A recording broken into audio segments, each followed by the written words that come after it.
Everybody, just getting organized here. We're live on Facebook, LinkedIn, YouTube, X, Instagram, although I don't see it on Instagram for some reason. But I guess that's good. We're going to go. Thank you for joining us. Let's turn the music off. Thank you for that, Ion. Let's get our comments going here. Hopefully the sound is okay. Let's jump right into this. Welcome, everybody. June 22. There's my camera. I have to find my camera. June 22, 2026. If I just faint today, it's because I'm doing a fast. I haven't eaten anything in, where are we here? 26 hours. We'll see how long this lasts. Call the paramedics if something goes wrong. Ashley, that's what we should be doing. While we are waiting for people to join, is it okay if I talk about Canadian Prime Minister Mark Carney? Would you be okay with this? Now, this is not a, he's terrible, vote for the other guy type of politics. That is not my brand. That is not what we do. This is about first principles thinking and just common sense. Just strategic thinking, first principles, common sense, cutting through BS, being persuasive. So Carney last Thursday, announced in Vancouver, British Columbia, Canada, a new program with billions of dollars for affordable housing in the city.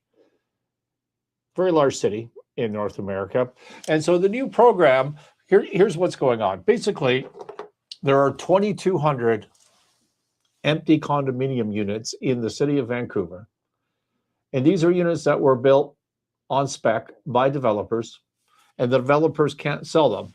And it's not that they couldn't sell them, it's that the market has softened and they don't want to drop the price of these condominiums because if they sell them at whatever the market is right now, they would be taking a loss. It would be what they call in the biz price realization, and it would cause some serious financial difficulties for them. And maybe the banks would step in and start doing something about it. So the developers are just sitting on this, and they're carrying the costs of sitting on these empty units, right? There's debt service, there's property taxes, there's maintenance and all this sort of stuff. And so they have the cost of these empty units. And what would happen in the normal course in a free market capitalistic society is that eventually either the market would rebound and developers would be able to sell these units or rent these units at a price acceptable to them, or developers would feel the pressure of the carrying costs and they would lower their price and take the loss. And, the financial markets, the insolvency regime would deal with the fallout from that.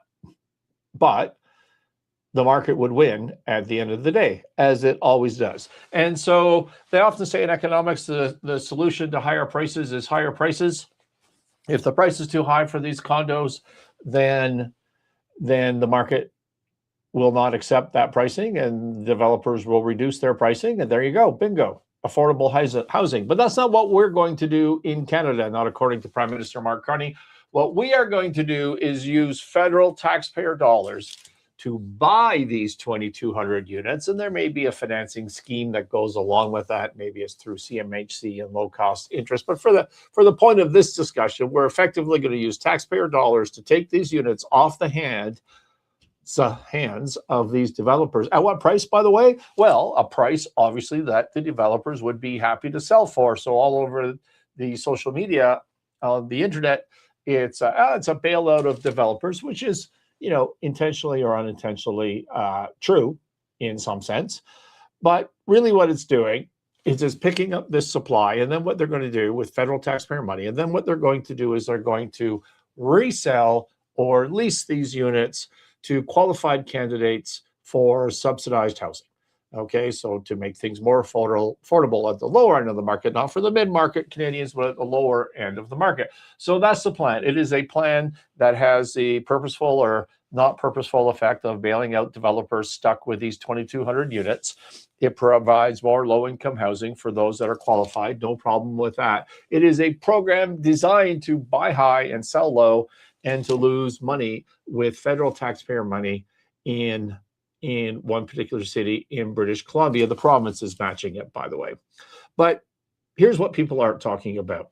2,200 units by my math is about 1/3 of the currently available inventory of empty apartments, condos in the city of Vancouver, British Columbia.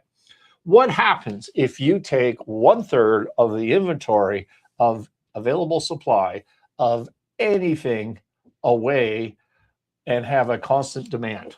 So you've reduced your supply by 1/3 and you kept your demand the same. Will that lower prices? Will they go down?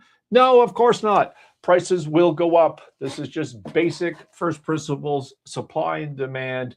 And so this program that is intended to create, at least its stated purpose, is to create affordability in the city of Vancouver for middle income Canadians is going to do nothing but increase prices by removing supply from an otherwise stable market.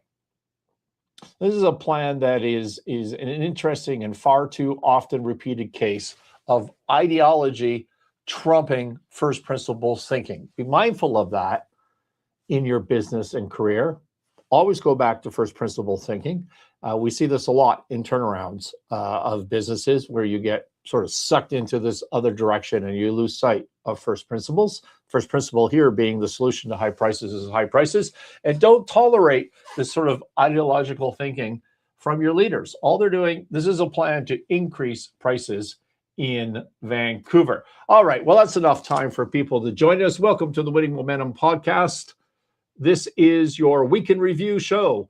Week in Review show at Sinclair Range. My name is Scott Sinclair. I am the owner and president of Sinclair Range, and the mission here is to give you insight into what's going on at our business, at our company on a day-to-day, week-to-week basis. It's your window in the real world of deals and decisions and day-to-day business adventures. And we cover some usual segments such as lessons learned of the week, interesting file of the week, struggles of the week, Scott's observation of the week, and that's what we are going to do. So thank you for joining us. So file of the week. So we've been working really about 2 weeks now. There is a company that we are interested in where bids are due on what's called a SISP process, SISP, which is Sales Investment Solicitation Process. And I can tell you a little bit about it because a SISP is run in the context of a CCAA filing if you are American Think Chapter 11, and therefore is public information. And so I can talk about it. But on the other hand, this is a competitive bid process. There's all sorts of non-disclosures. And so I'm not really going to talk about it. I'm going to talk about more conceptually. So let's start with, and I've done this many times on this show before, what is a SISP? Sales Investment Solicitation Process. Well, basically, look at all the people on Instagram.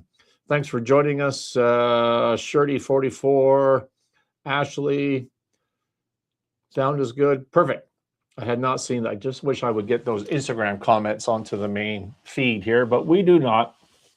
A sales investment solicitation process is basically a court-supervised M&A process. If you're a private company, even a public company, and you're going to sell and you want to get the highest bid possible, you hire an investment banker like Sinclair Range, an M&A expert, and we go out and we run a process to try to get you the most money for your business. Well, a SISP is basically the same thing, but it's for an insolvent company that is in a court process in Canada. That would be a CCAA, Companies Creditors Arrangement Act, or an NOI, Notice of Intent to File a Proposal. Either way, you can run or even a receivership, I suppose. You can run a SISP in any of those situations. And because it's court approved, the rules around this are very strict, which makes it different from an M&A process. In an M&A process, you can be a little goosey. We can say, hey, here's what we're loosey-goosey. Here's what we're going to do. Here's the timelines. And you try to herd the cats, so to speak, and bring everybody into this process. But if you need to buy a week, you can easily do that. And in a court-monitored process, as you might imagine, that's not as easy to be flexible on the terms. And so that's really the difference. And this is how, for the most part, an insolvent company gets sold. Why? because by definition, a solvent company does not have enough value to pay all of its creditors. Shareholders are getting nothing. But often, not 100% of the time, but by definition, most of the time, does not have enough value in its assets to pay all the creditors. So how would all creditors and the court and stakeholders, how would they all be comfortable to know that you got enough value out of these assets? And the answer is you run a transparent court monitored process. That's the answer. And that's what a sales investment solicitation is for. And so what happens is you sell the assets or the business and you get proceeds from that sale. And the proceeds are distributed to the creditors in order of their priority. And on this particular case, we are already the debtor in debtor in possession lender, which puts us effectively in first place in priority on these assets. So if we're owed $1 million, I'm just making up numbers, and the business sells for 1.5, well, the first million of that 1.5 comes to us. I'm forgetting about professional fees, which do have a role in this, but the first $1 million comes to us, and then there's 500,000 left over to pay out whatever creditors rank behind us, right? Does that make sense as a example of how that works? Well, we are already the secured DIP lender, so we would be first in line. And this, like everything, first principles thinking, which is sort of the theme of the show, everything in my mind comes down to value. And there should be huge value. Again, using my hypothetical analysis that we are owed $1 million, well, this business should sell for $5 million. This should not be an issue. We should get all our money back, our interest and fees and all that sort of stuff. Everything's good. Okay, but what if there is no bid, or the bid comes in below $1 million, that the only real bid is $800,000? That's a risk, right? It shouldn't be a risk if the assets are worth, say, $5 million, we believe. But what if it comes in at $800,000? Now, why would that happen? That would happen because the SIS process is very rigid. As I said, it has a lot of rules. Its intention is not really to get fair market value, okay, over a long period of time. Good afternoon from Lakewood, Florida. Hey, Kevin, thank you for joining us again. Like having you on board. And so the intention of this is not necessarily to get fair market value in the short term. It's to get liquidity in a reasonable period of time, often 30, 45-day sale process, and, deposits and a rush on due diligence. And it's all very complicated. So between timelines and insolvency and everybody being confused and stressed, sometimes or often you do not get the bid that you think you're going to bid. So in my hypothetical example, you should get $5 million. We're owed $1 million, but what if the only bid is $800,000? So that's what we've been dealing with, thinking, how do we approach that? So the first principle here in business, when you are faced with this complex set of facts and types of situation, is what I always try to do, advise my clients, in our own situations, is to create a fact pattern or to put us in a situation that is a no-lose. If option A happens, we win. If option B happens, we win. That's what we need to do. Now, how might we do that in this particular situation? The answer is a credit bid.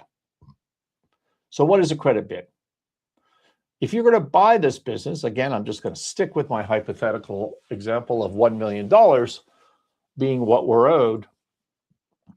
If somebody wanted to pay, let's just say $1.5 million for this business that was bidding in this SIS process, what would they do? Well, they'd sign the purchase and sale agreement or the bid, and they would have to, if they win, they would have to pay $1.5 million in cash. Well, what would happen if we wanted to bid for $1.5 million? Well, because we're first secured a DIP lender for $1 million already, we would bid that $1 million as credit. Okay, that's where the credit bid comes from. And we would have to write an additional check of $500,000 on top of that to get to 1.5. So for you to beat us at 1.5, you have to write a check for 1.5. For us to beat you at 1.5, we only have to write a check for $500,000. Now, obviously, we already paid the $1 million before as a dip lender to this thing, but that's what a credit bid is, and it happens all the time in these situations. So that's what we are working on doing. Now, why is that a win-win for us? Not win for us and win for them, but a win-win for us or a no-lose situation. Well, option A is we lose the bid. Somebody bids more than us with cash. Well, what happens in that event? What happens is we get paid out in full, which is what we want anyways. So that's all good. What happens if, that's if we lose, right? If we lose, we get paid out in full on the bid. If we win the bid, now we own this asset free and clear of any debt, because the only people that got paid was us in a credit bid, unless we're adding a bunch more cash to it. So we own it free and clear of any debt, and we can do whatever we want with this business. We can sit on it, we can lease it out, we can remarket it on a calm, orderly basis because we think it's worth, in that notional example, my $5 million. And so whether it's A or whether it's B, it's good for us. That's what we're trying to do. So I want you always to think that way. That's what we always try to do in a complex situation, is instead of going along for the ride and taking the risk, how do I put us in a situation where no matter what happens, we're looking pretty good out of that? To me, that's first principles thinking on this. And you know you have it right. Here's the funny part. You know you have it right. You've nailed that situation when all you want is your money back in this example, but secretly, you hope that no one pays you and you win the bid because you end up with the assets. And so that's when you know you've nailed this. All right. Lesson of the week. Listen, I promised in a prior episode that I'm just going to check my Instagram comments here. We're all good there.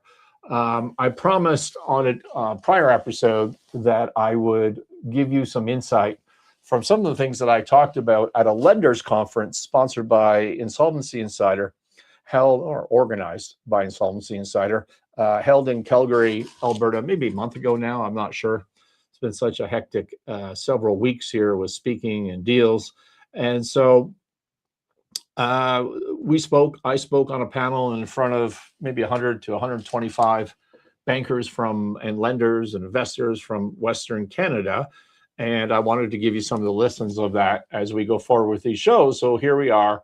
This is how we're starting. So one of the panel discussion points was, hey, can lenders really improve their recovery when things are going bad with a borrower, if they catch things early?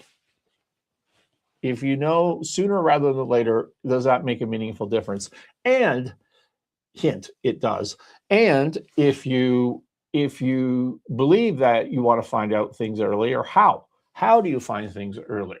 And so that was a panel discussion. And, I gave some stories and examples of prior clients where things were just going way sideways, 6 months, 9 months, a year before their lender would even find out, because your reporting is so in arrears. Number one, it's not timely.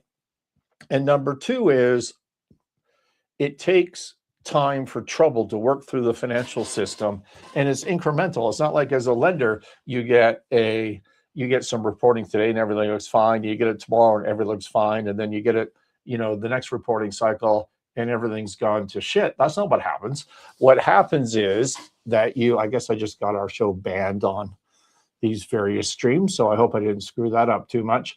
What happens is you have this gradual slide, and eventually the analysts on the lender can pick that up, but there's a huge timeline. And, while you're missing out 6 months, 9 months, a year, things are going sideways at the business.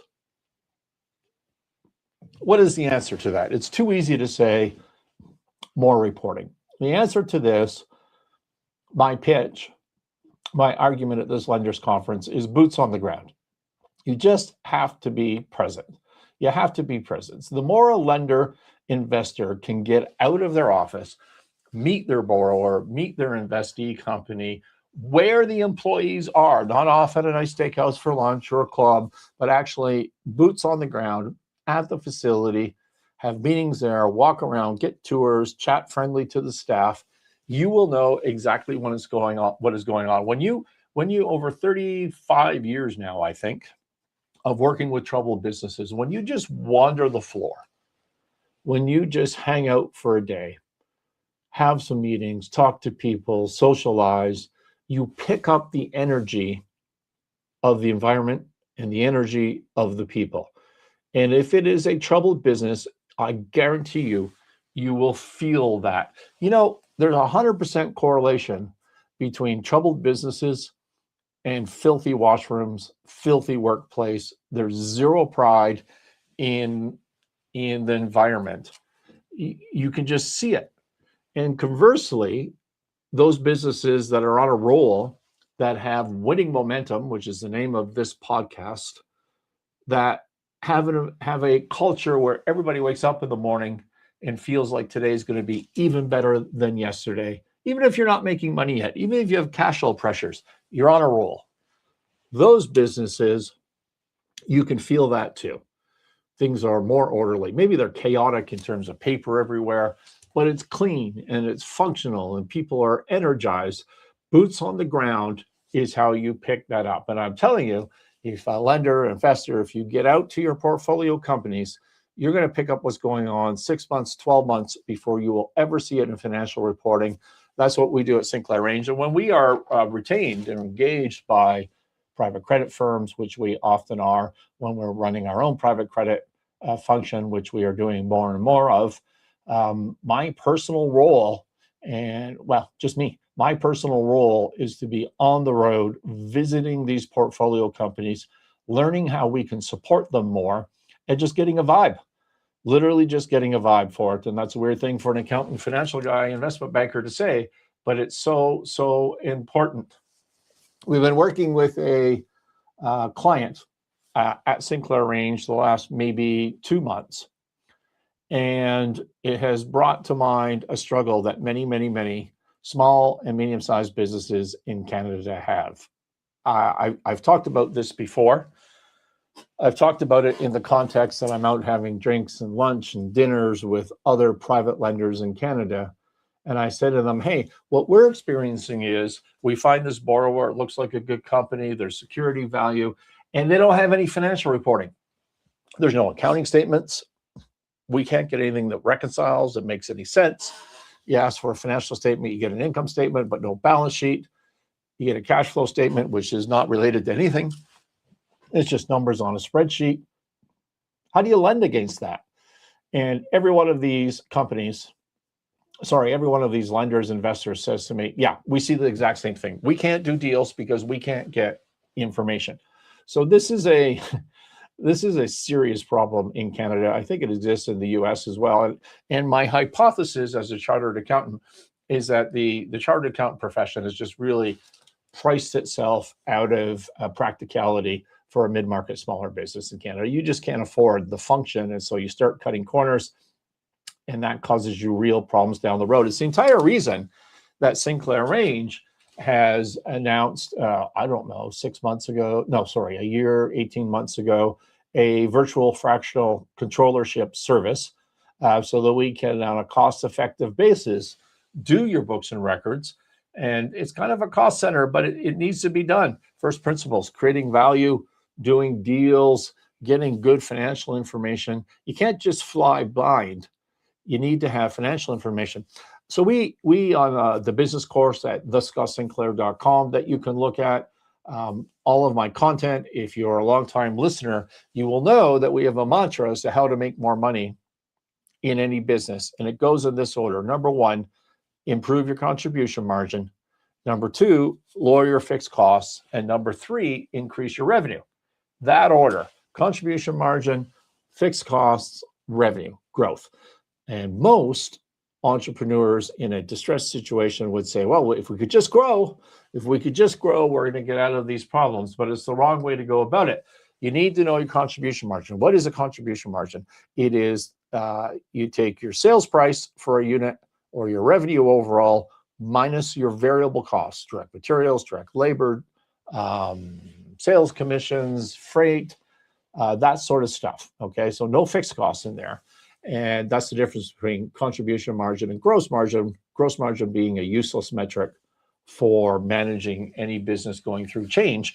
And so how do you know your contribution margin? If that is the first rule increase your contribution margin to make money, but you don't have any accounting records to know what your contribution margin is, by definition, you are flying blind. Okay, you need accounting information. You need accounting reporting to affect change for sure. But also, I would submit to you, as I had a conversation earlier last week to somebody, what is the point of business from a shareholder's perspective? Is it not to create value? I mean, I know there's other competing points to being in business, but largely it's to create value. And if you want to create value, what does that mean? It means that today somebody would pay me X for my business, and tomorrow someone would pay me more than X for my business. But how can anybody pay you anything for your business if you cannot communicate value to them, which is in the form of financial statements? If you don't do your financial statements, you just don't create value as a shareholder. This is a serious issue. It's the wrong place to be. You should be cutting corners and you should be more efficient. But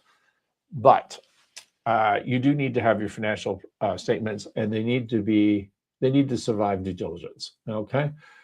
So we're working with this client. They have that exact same situation going on. Meanwhile, you got creditors coming. We have creditors coming at us because it's a distressed situation. And so what do? Well, the first thing we do is we can't rebuild all the financial statements. So we ignore that for the moment, and we move to just a cash basis. We build a 13-week cash flow.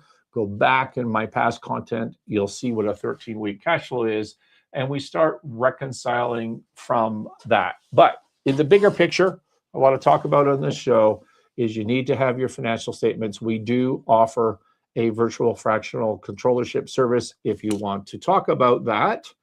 And let's move on to my musings. Who do we have on here? Hey, Rosa, thank you for joining us on Instagram. All right. The Canadian economy is in trouble. We all know that. The Canadian economy is in very trouble. And as a double whammy, the whole private credit space has dried up. So if you can't, what is private credit? If you can't, as a business owner, if you can't borrow from the bank, then you go to one of these lending firms and you borrow from them. And I don't mean a merchant advance company, but, a legit high yield, but legitimate asset-based lender or private credit firm. And in Canada, I've said to you many, many times that we have $1 billion to $1.5 billion hole in the private credit market in Canada. We just have a huge demand that is not being filled. And I've told you the Sinclair range is working hard to fill that. And we are having some traction on that. Now, from the borrower's perspective, you get the sense and the feeling that capital has dried up. What I'm here to tell you is that there is lots of capital in the world. You just need to know where to find it, and you have to have a deal that makes sense.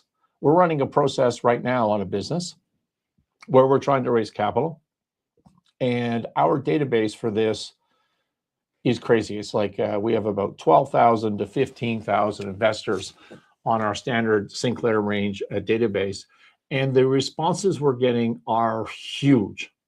You just need to structure things properly, and you need to have the right fit for lenders. There's videos on thescottsinclair.com and other content about that, and I'll talk about that more on future episodes to reinforce the point. But for now, just know there is a lot of money out there, even though at a micro day-to-day level, the private credit funds you would normally go to in Canada are gone. But there's still oodles of cash out there for the right deal with the right pitch and the right narrative.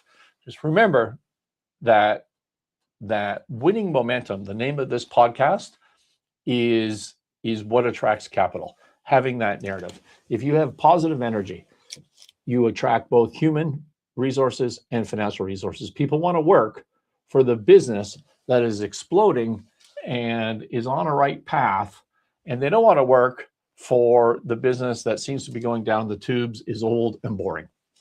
Makes total sense, right? That's who you want to work for, is the former company, the one with the positive energy, the winning momentum. Same with resources. You want to invest, lend to the company that's on an uptick, and you want to avoid the one that seems to be in the buggy whip business. All right, where are we here? 32 minutes in. That's the end of today's show. Thank you for listening. listen, reach out to us if you are a business in transition. We can help you navigate high growth. We can help you navigate distress, doing deals. We're the right people to talk to. Anything else on the comments I need to look at here before I sign off? No, I think we're good. Thank you, everybody. We will see you next week.